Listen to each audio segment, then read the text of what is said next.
Hello everyone, welcome to Chanakya IAS academy Patna. My name is Rajan Kumar Singh. चर्चित मुद्दों के इस सीरीज में आज हम चर्चा करने जा रहे हैं दहकते जंगल पिघलते हिमालय। जो हमारे पहाड़ी क्षेत्र हैं वहाँ वनों में आग लग रहे हैं और इससे उसका ग्लेशियर पर क्या प्रभाव पड़ रहा है, खासकर हिमालयी क्षेत्रों के वनों का। तो हम देख रहे हैं कि 8 मई को कल ही सुप्रीम कोर्ट में उत्तराखंड के जो जंगल में आग जो लग रही है उससे संबंधित एक पिटीशन दायर किया गया था और उस पर सुनवाई हुई। नेक्स्ट हम देख रहे हैं कि इस फॉरेस्ट फायर की वजह से जो हमारे देश में चुनावी कार्यक्रम जो चल रहे हैं वो रद्द किए जा रहे हैं। खासकर उत्तराखंड का जो सीएम है पुष्कर सिंह धामी जी का जो दौरा है वह रद्द कर दिया गया। तो हम ये इस संदर्भ में हम देखेंगे कि क्या कारण है कि हमारे सुप्रीम कोर्ट में इस पर चर्चा किया जा रहा है, काफी अर्जेंट बेसिस पर इस पर चर्चा किया जा रहा है। इसके बाद हम समझेंगे कि हमारे जो देश में जंगलों की आग लगने की जो समस्या है उस पर FSI फॉरेस्ट सर्वे का क्या रिपोर्ट कहता है। तो 2019 में एक रिपोर्ट आई थी जिसके अनुसार कहा गया कि देश का 21.40% वन जो है आग लगने की घटना को लेकर काफी प्रवण है। नेक्स्ट हम देख रहे हैं, यह देखिए हमारा जो इंडिया है उसको 2-3 भाग में बांटा गया है। खासकर हिमालयी क्षेत्रों का जो वन है, नॉर्थ ईस्ट काफी आग की घटनाओं से काफी जूझता रहता है यह क्षेत्र। जो हमारा सेंट्रल इंडिया है, वेस्टर्न घाट, ये सभी क्षेत्रों में आग लगने की घटना प्रायः आती रहती है। नेक्स्ट हम देख रहे हैं कि यह जो घटना है वन में आग लगने की उसकी क्या वजह है, किस वजह से जो यह घटना है वो बढ़ती जा रही है। तो सबसे पहले हम देख रहे हैं कि प्राकृतिक कारण है, कुछ इसके ग्लोबल वार्मिंग का इफेक्ट है।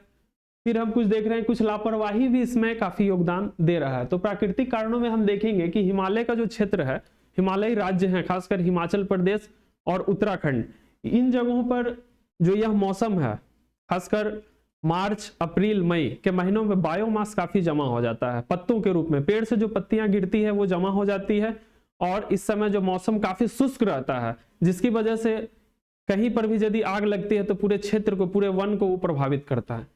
नेक्स्ट हम देख रहे हैं, और एक चीज और है कि हिमालयी क्षेत्रों का जो 15% वन है वह चीर देवदार जैसे फॉरेस्ट के हैं, चीर देवदार जैसे पेड़ हैं जो कि आग लगने को लेकर के काफी जो है आग का काफी तेजी से विस्तार करते हैं। नेक्स्ट है ग्लोबल वार्मिंग। ग्लोबल वार्मिंग की जो घटनाएं हैं उसमें हम देख रहे हैं कि सूखा और आकाशीय बिजली, यह जो घटना है प्रमुख रूप से आग लगने की जो घटना है उसको बढ़ावा दे रहे हैं। एक यूनिवर्सिटी ऑस्ट्रेलिया का मोनाश यूनिवर्सिटी, इस यूनिवर्सिटी का जो रिसर्च बताता है कि आग लगने की जो घटना है उसके पीछे सबसे बड़ा योगदान ग्लोबल वार्मिंग का है। ग्लोबल वार्मिंग की जो यह घटना है आकाशीय बिजली और सूखा।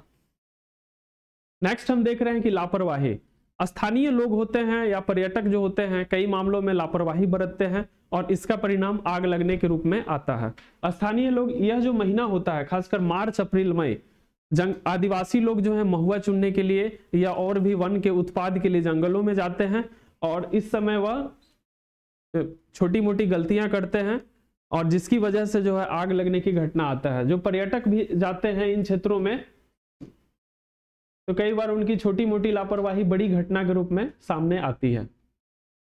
नेक्स्ट हम देखेंगे कि यह जो फॉरेस्ट फायर है, वन आगनी की जो घटना है, इसका क्या इंपैक्ट पड़ रहा है। तो हम देख रहे हैं कि भारतीय वन सर्वेक्षण का एक रिपोर्ट आया था जिसमें कहा गया कि पिछले 2 दशक 2001 से 2021 के बीच में करीब 38,100 हेक्टेयर एरिया जो है वो जल चुका है, मतलब वहां की जो वन है पूरी तरह से समाप्त हो चुकी है। नेक्स्ट हम देख रहे हैं कि भूस्खलन और मिट्टी कटाव की जो बढ़ती घटनाएं हैं के रूप में सामने आ रहा है। तो इसमें क्या है कि हिमालयी राज्य में जो इस समय का महीना होता है वह फॉरेस्ट फायर की वजह से वहां की जो मिट्टियां हैं वो काफी कमजोर हो जाती है। हिमालयी राज्य ऑलरेडी भूस्खलन, लैंडस्लाइड की घटनाओं से पहले से ही वो प्रभावित है। हाल के दिनों में एक बहुत बड़ी दुर्घटना हुई थी उत्तराखंड के उत्तरकाशी जिले में। सिलक्यारा सुरंग का निर्माण किया जा रहा था, वहां पर जो सुरंग था वो पूरी तरह से धंस गई थी। यह देखिए सिलक्यारा सुरंग, इस तरह का इसका निर्माण किया जा रहा था। फिर काफी मशक्कत के बाद लोगों की जान बचाई गई थी। तो इस तरह की घटनाओं की जो पुनरावृत्ति है वो बढ़ती जा रही है इन राज्यों में। नेक्स्ट हम देखते हैं कि वन्य जीवों को भारी नुकसान, जो हमारे हिमालयी जीव जंतु हैं पशु पक्षी हैं उनका विलुप्ति होने की खतरा बढ़ता जा रहा है। और एक रिपोर्ट कहता है कि भारत जो वन फॉरेस्ट फायर के मामले में विश्व के 10 शीर्ष देशों में यह शामिल है। नेक्स्ट हम देख रहे हैं कि वायु गुणवत्ता में भारी गिरावट आ रही है। नैनीताल जैसे जहां की एयर जो है काफी फ्रेश होता है, वहां का एयर क्वालिटी इंडेक्स 80 पर जा चुका है, जो कि काफी चिंताजनक है। इस तरह से हम देख रहे हैं कि वहां की वायु को बहुत बुरी तरह से यह प्रभावित कर रहा है। नेक्स्ट हम देखते हैं कि पर्यटन पर भी इसका प्रभाव पड़ेगा। यह जो महीना है, मई का महीना, 10 मई को पवित्र चार धाम यात्रा प्रारंभ हो रहा है। और यह जो चार धाम यात्रा है वह उत्तरकाशी, पौड़ी, गढ़वाल और टिहरी जैसे जिलों से होकर के गुजरती है, इसका जो रूट है। और इन जिलों में जो है आग लगने की घटना काफी चरम पर है, तो इसका जो असर है वह चारधाम यात्रा पर भी पड़ सकता है। और यह 10 मई से ही प्रारंभ हो रहा है। करीब 19 लाख लोग इस वर्ष चारधाम यात्रा के लिए अपना रजिस्ट्रेशन करवा चुके हैं। तो कहीं ना कहीं इससे व्यापार पर भी असर पड़ेगा। जो वहाँ के व्यापारी हैं, होटल्स हैं या फिर और भी टूरिस्ट गाइड हैं, तो उन सब के व्यापार पर एक असर पड़ने की संभावना दिख रही है। नेक्स्ट हम देखेंगे कि आगे हमारा इस पर क्या कदम उठाया जाना चाहिए सरकार के द्वारा, आम नागरिकों के द्वारा, और इस तरह से जो एनजीओ हैं सबको मिलजुल कर क्या कदम उठाना चाहिए और अब तक क्या प्रयास किए जा चुके हैं। तो सबसे पहले हम देख रहे हैं कि वन अग्नि निवारण एवं प्रबंधन योजना, यह जो योजना है वर्ष 2017 में केंद्र सरकार के द्वारा लाया गया था। और इसमें किन किन बिंदुओं पर ध्यान दिया जाता है, तो जंगल को आग से बचाने के लिए कार्य किए जाते हैं, फायर लाइन्स का निर्माण किया जाता है, जल भंडारण संरचनाओं का निर्माण, अग्निशमन यंत्रों की खरीद और जागरूकता अभियान, इस तरह के एक्टिविटी जिसमें शामिल किए जाते हैं। नेक्स्ट है फॉरेस्ट फायर अलार्म सिस्टम। तो यह सिस्टम क्या है, तो वर्ष 2004 से FSI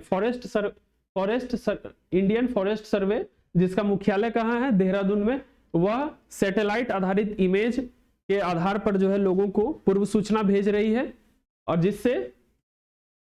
जिससे लोगों में जागरूकता आ सके और वह पहले से ही अलर्ट रह सके इन सभी घटनाओं को लेकर के।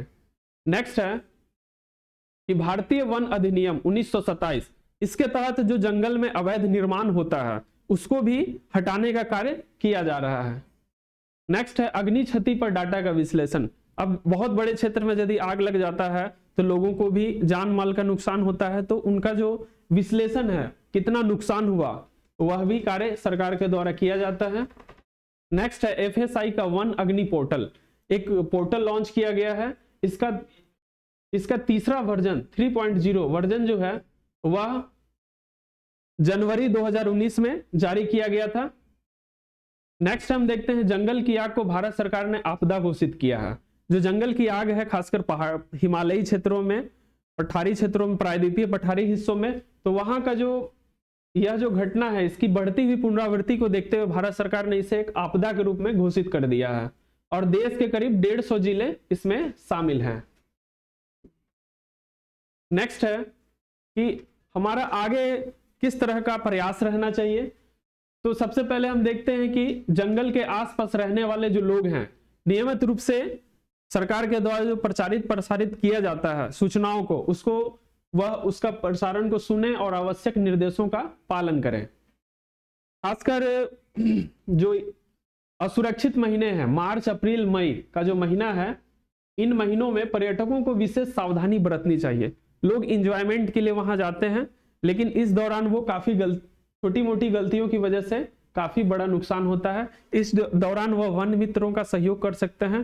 टूरिस्ट गाइड को भी बेटर तरीके से पर्यटकों के साथ उनको गाइडेंस बताना चाहिए, कुछ प्रोटोकॉल्स फॉलो उनसे करवाना चाहिए।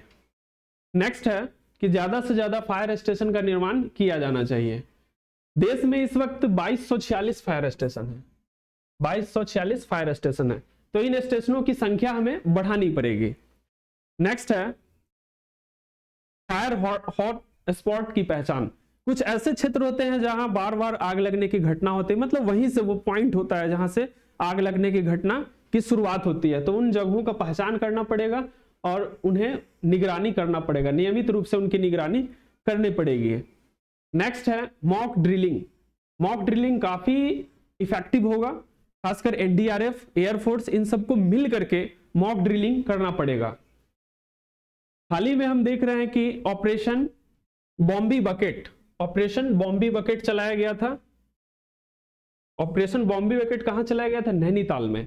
वहां पर बहुत बड़े क्षेत्र में आग लगा था, तो एयरफोर्स के द्वारा ऑपरेशन बॉम्बी बकेट चलाया गया था। इसमें देखिए कि एक बहुत बड़े थैले में आप कह सकते हैं कि पानी भर करके जहां आग लगता है वहां छिड़काव किया जाता है और इसको कंट्रोल किया जाता है। तो ये काफी इफेक्टिव था। इस तरह का जो कार्य है वो किया जाना चाहिए एयरफोर्स के द्वारा, और इसका मॉक ड्रिलिंग करके पूर्व अभ्यास इसका जरूरी है। तो ये काफी इंपॉर्टेंट भी हो जाता है। ऑपरेशन बॉम्बे बकेट काफी चर्चा में यह था। ऑपरेशन बॉम्बे बकेट हो सकता है कि यह एग्जाम में पूछा जाए कि ऑपरेशन बॉम्बे बकेट किस चीज की, किस घटना को रोकने के लिए लाया गया था। नेक्स्ट है, हम लोगों से इमोशनल जो अपील है वह भी कर सकते हैं कि आपको वनों की जो महत्व है उसको हमें बताना पड़ेगा कि वन